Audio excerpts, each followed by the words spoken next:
Hey guys, Zane from the Infinite Jukebox here with another album review, and today I wanted to talk about the new Arctic Monkeys record, The Car. The Car is the latest studio album from British rock band the Arctic Monkeys, one of the most popular bands on the planet in general at the moment. I mean, anyone who's not aware of at least their name hasn't really been paying attention to music of the last 20 or so years. Whether it be their first full-length studio album, Whatever People Say I Am, That's What I'm Not, becoming a classic of the garage rock revival and essential listening at this point for any music geek like myself, or some of their more recent efforts like AM and Tranquility Base Hotel and Casino being smash hits commercially, albeit polarizing within the fan base of the Arctic Monkeys. They really are just one of the most successful bands in general of the 21st century so far, and as such, any studio album they release is going to be a big deal, inevitably, to some extent at least, and The Car was no different, with a lot of hype being built around this record, and although it doesn't quite live up to the expectations of their last studio album, it definitely is a strong listen that sees them continue to go in a certain direction that you will be familiar with if you've listened to their singles, at least, from the past few years. That aforementioned direction is, of course, this Vegas-style glitz and glamour that is definitely polar opposite from what they started off doing. I mean, they started off as this raw garage rock revivalist band that was basically the British equivalent to the Strokes or the White Stripes, and now they're kind of in this neck-deep in romanticism tone and vibe, which is, again, polarizing within the Arctic Monkeys fanbase for sure, but I personally love it. I think it's executed extremely well, and it's not just about the waltz-like romanticism that is being presented on The Car. In fact, this is kind of a means for the Arctic Monkeys to introduce some influences that they haven't really gotten a chance to show off on prior albums, not even on their last album, Tranquility Base Hotel and Casino, where they kind of started this, again, romanticism flavor of sound. But on The Car, it's a little bit spicier to some extent, even if this record as a whole is weaker than its predecessor, as influences ranging from smooth soul and sophistopop and even pop funk managed to show up here across the entire track list in a more apparent manner than what was ever found on any of their prior works. It should be said that all of these influences never quite overpower the traditional Arctic Monkey sound, that painfully British, Britpop-influenced kind of style of garage-ish rock music.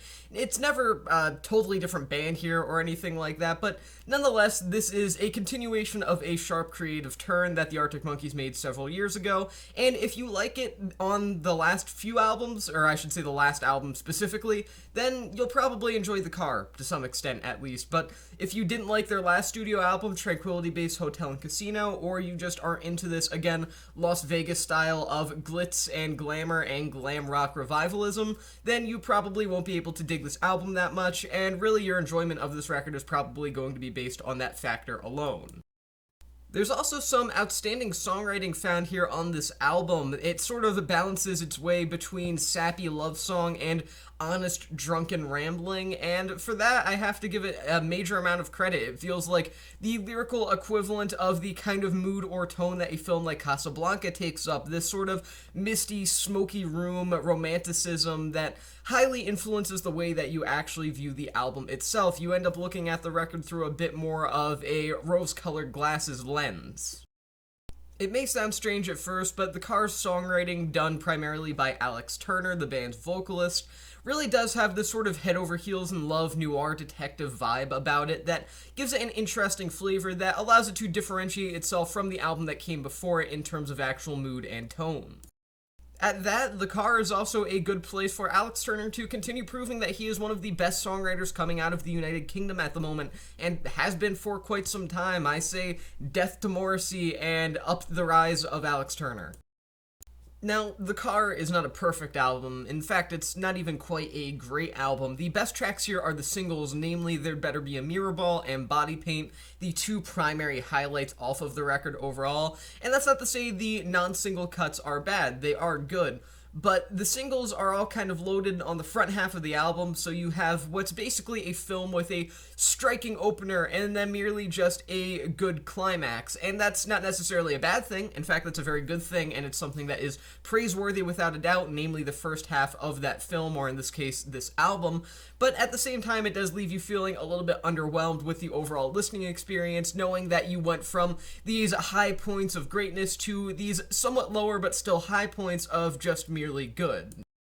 The primary point that I'm making here is just that the non-single tracks don't quite touch the singles, even if they are still good on their own, especially the title track is a very likable and strong cut. But at the same time, they just simply don't touch, again, namely, There Better Be a Mirror Ball and Body Paint, as songs that are some of the best the Arctic Monkeys have done within the past few album cycles overall. So, overall, The Car is a strong listen. Sure, the singles are easily the best cuts here without a doubt, but at the same time, it's a nice continuation of their turn into romantic, waltzy sort of Baroque pop and chamber pop music that is extremely likable, albeit polarizing for the Arctic Monkeys fanbase, as Alex Turner continues to deliver some of the finest lyricism of the past several years, as he has been for the past many albums. So, I'm going to give this record 3.5 stars out of 5. And with that being said, that's the end of this album review. I have been Zane from the Infinite Jukebox. Thank you for watching, and I will see you guys in the next one.